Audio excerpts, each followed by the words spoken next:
शरीराच्या विकासावर परिणाम मग होतो. आम्ही सुद्धा काय करतोय पोरगा काय बसतोय म्हणून द्यायचा मोबाईल. म्हणून शिर्शीमध्ये 7 वाजता भोंगा वाजता मोबाईल बंद झाले. बरोबर आहे. आणि समजा त्या पिरियड मध्ये कोणी मोबाईल चालू केला, कोणी टीव्ही चालू केला, बरोबर आहे, त्याला दंडात्मक कारवाई सुरू झाली. 500 रुपये दंड आहे. हे गावात ठरवलेलं आहे. तुम्ही कसं याचा प्लास्टिकचं नाव लागायचं.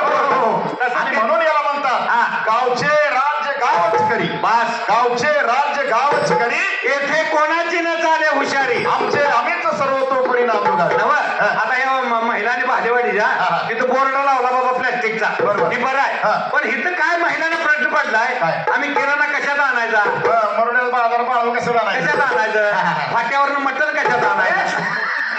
तर आता तुम्हाला सांगतो, तुम्ही घरला गेला का तुमचं कपड्याचं कपाट उघडा, कपड्याचं कपाट उघडा, तुम्हाला एका महिलेच्या 3 नमुन्याच्या साड्या, 3 नमुन्याच्या.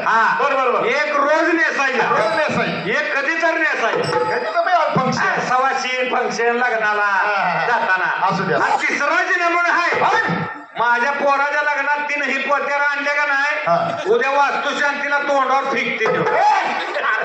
90 रुपयाची साडी विथ ब्लाउज, हिनं तिला तिनं हिला, हिनं हिला हिनं तिला. अशा वापरात असलेल्या सगळ्या कपड्यांचा आपण पुनर्वापर कसा करू शकतो. गावामध्ये असे घरामध्ये कितीतरी कपडे आहेत, बरोबर, ते आम्ही कधीच वापरत नाही.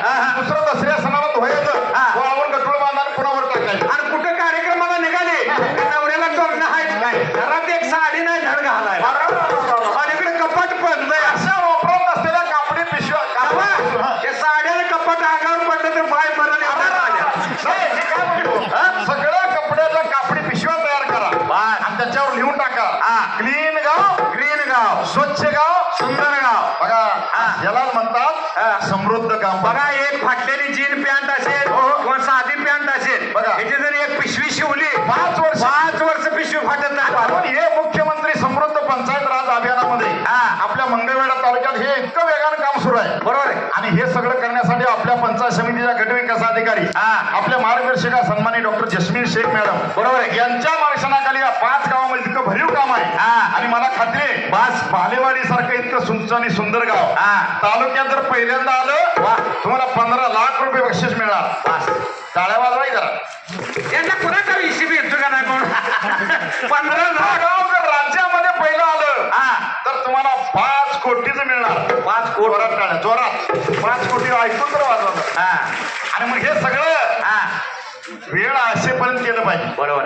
एकदा वेळ निघून गेली, आमचे भारोडकर पांडुरंग गवळी आणि आपले अरुण भाऊ शिवशरण ते सांगते की हवाली केलाय गाव गड्यानो, हवाली केला गाव, हवाली केला गाव गड्यानो, हवाली केला गाव. धन्याचं इसरलं नाव, धन्याचं इसरलं नाव, धन्याचं इसरलं नाव, धन्याचं इसरलं नाव.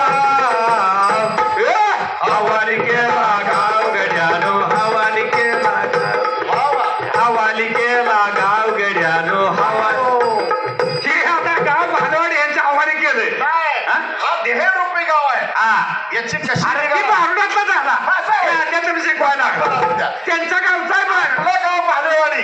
बघा आपल्या गावात सगळ्यांनी झाडं लावली आणि मग हे असं करत करत सगळ्यात त्यातला 5वा मुद्दा पुढे आला, बरोबर आहे. गाव पातळीवरील संस्थांचं सक्षमीकरण. याला गुण किती आहेत?